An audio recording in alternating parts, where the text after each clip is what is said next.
What is going on, guys? Chili Games back again, and this is going to be another replay with the cam. So we're going to see how this goes. Before we start, we are closing in on 500 subscribers, and to apply to the community contributor program that they have at Wargaming, we have to hit a minimum of 1,000 subs. So we are well on our way. If you are not subscribed to this channel, and or if you are, maybe consider hitting that subscribe button and or the like button. It really helps my channel out and my videos gain traction really well. And you guys are already amazing at doing this. Like, the support you guys are giving me is actually insane. So, Dallas, USN Light Cruisers. I know I posted my initial thoughts yesterday, and that was really my first video. So, or my first playthrough with the ship. I didn't know how it performed. So, this is another game from last night that we got, that it actually ends up being pretty dang crazy. And I'm not gonna lie, the last 5 minutes we had no chance of winning. I just wanted to see how much damage we could squeak out here. So, the Dallas. Kind of a mixed bag for me. I think it's good. I just honestly wish that we would have gotten this line before the Russian cruisers, because you're not going to beat the Russian cruisers in a HE spam, even fire spam duel. It's not going to happen. Why is that? Well, because they have the same fire chance, they have basically the same reload, and they have equilibrium of power. So you're going to be getting a lot more raw HE damage. The damage output of those cruisers is just absolutely broken with that perk, or the skill. I think EOP needs to do like what they did on PC with the IFHE rework. What they did was they kept, it would be like keeping EOP the same, but having the fire chance cut in half. I think that's necessary. You can't have the best DPM in the game and also have the best fire starting capabilities. It's too much, Biggest thing with Dallas that I found is shatters. You shatter everything. And just compared to, I'm not sure how Helena's going to go. I actually do have the Helena.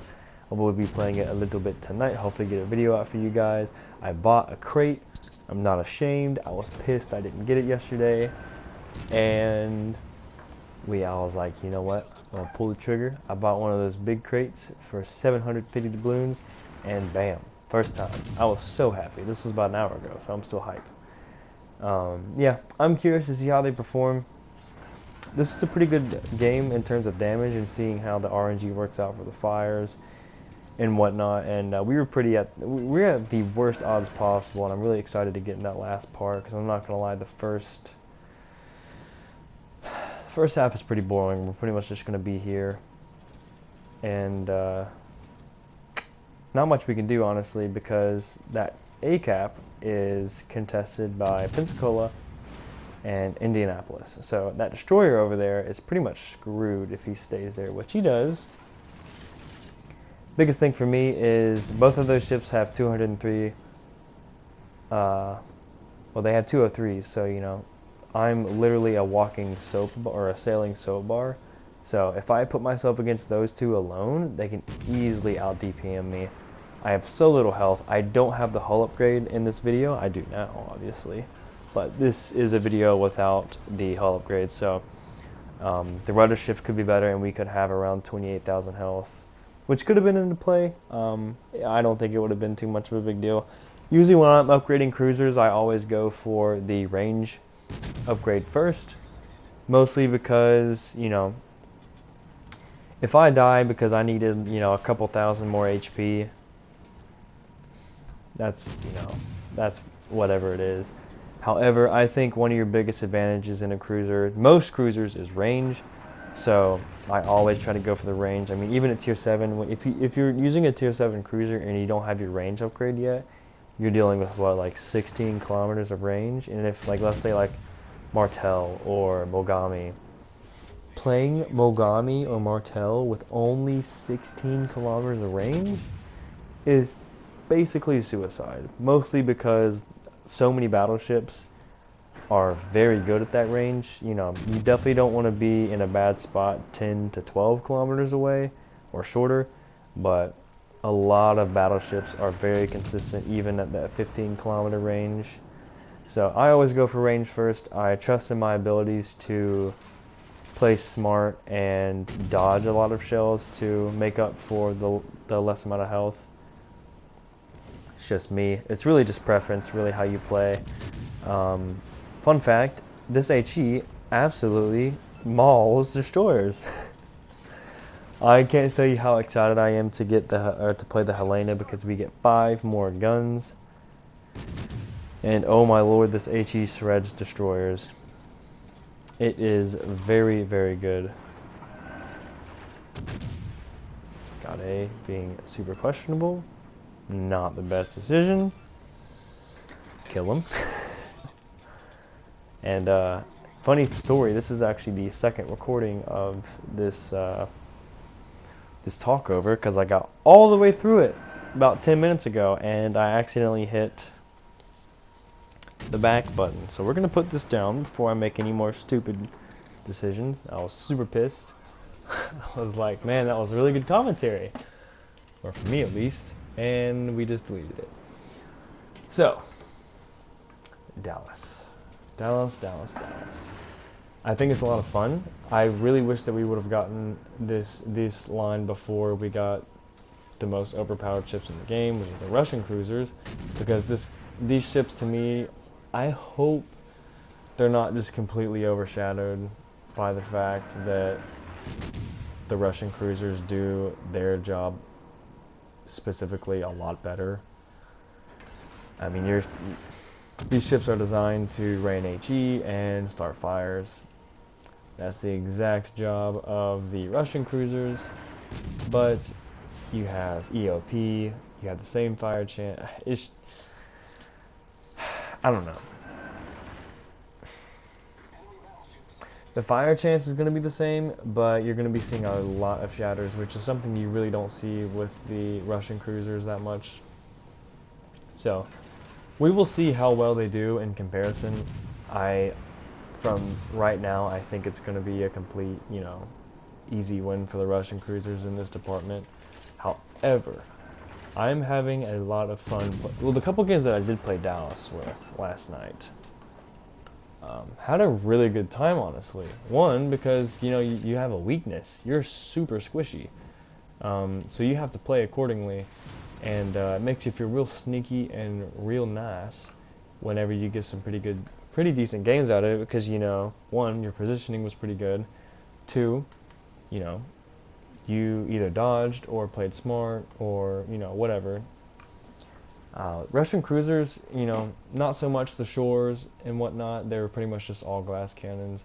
Chapayev, not so much. Chapayev was pretty much just, you didn't have to worry about anything. As long as you didn't show flat broadside, you were fine. These definitely have a skill gap in them. They are super, super squishy, and I'm finding that little bit, extra detail, that little extra challenge to be quite fun. In my opinion, Russian cruisers should just completely be erased. They just power crept literally everything and broke, in the right hands, break tier 7. It's ridiculous. It's not even fun to play against. It got so boring playing with, and a lot of that, I was trying to go for some damage records in the Kutuzov and Chapayev, and it's just like, after so much, you're just like, this is so stupid. 200k game in Chapayev is like, cool. 200k game in any other tier 7 cruiser is like, we're gonna post this to Reddit because that was cool. Oh man. So, right now, we have one teammate. They have 500. So, I really wanted to shoot here. However, I know that I'm super squishy, so I'm biding my time. I'm using my concealment to pick the engagement.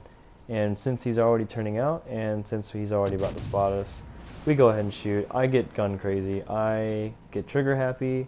I always do it. I'm so much worse in destroyers because I think that I'm such a small target that I'm invincible.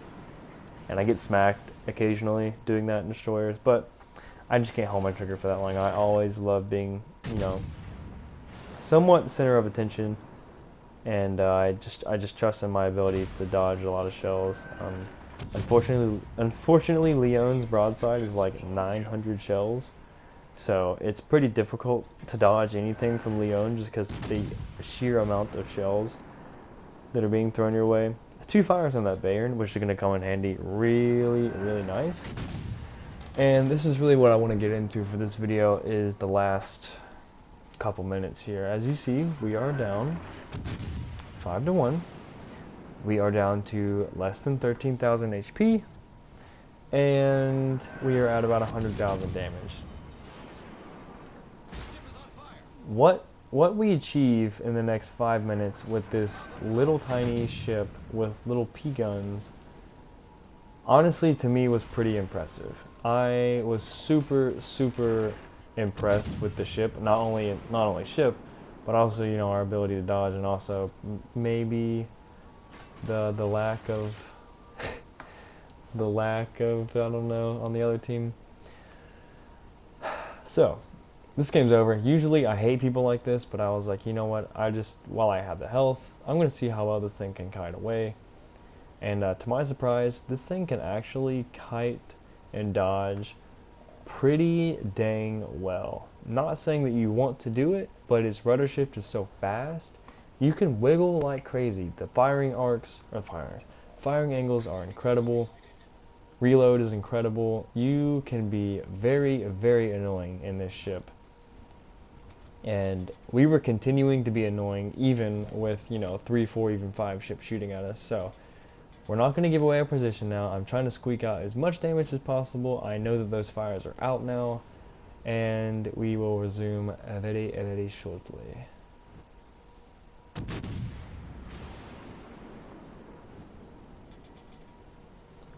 As soon as I shoot, I know I'm spotted. I assume the rest of the 4 people on the other team are taking aim and shooting me now. As soon as I see him shoot, I already have my finger on the slowdown key, or the button. As soon as I see that muzzle flash, I'm slowing down and I'm turning out, and his shells will land pretty much like that. As soon as I do that, I speed up. I use propulsion mod, speed up and get out of there, and we pretty much just rinse, cycle, repeat this kind of gameplay style for the rest of the match. And with the amount of health that we had and the amount of people shooting at us, I feel like we did an actually pretty insane job. So just imagine this thing if it had some support.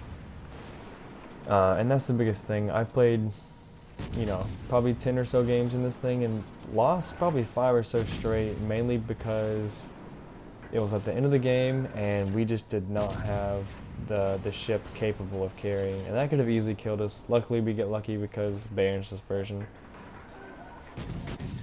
But this thing struggles to carry late game only because it's so squishy, and you can't just show your nose to someone and torpedo them or whatever. You have to do a lot of your damage and your game effectiveness either in the middle or in the beginning, because if you're late game like I am right now, 1v5, it's impossible. Squeak out 2 more fires. We're over 20 fires right now, which is actually insane.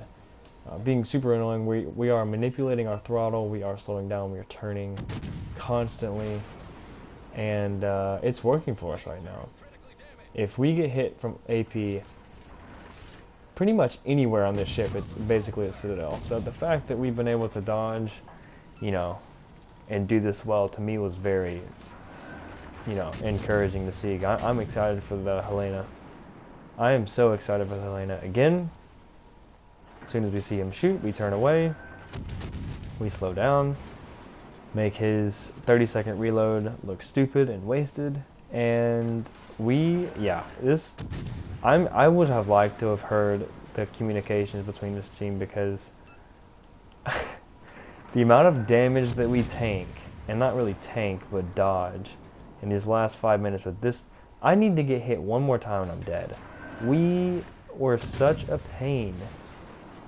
You know, I would really like to see this ship, you know, or I gotta see what Cleveland's all about. I'm very excited for the rest of this line. One, because it's challenging, as you see right there. We get detonated, and that's gonna be it. But I mean, right now, obviously, any damage is gonna be the damage record for this thing. But 174K is a pretty big bar to set. So I'm proud of this game. 24 fires as well. So guys, that's gonna be it. I hope you guys have a good one and take it easy. Peace.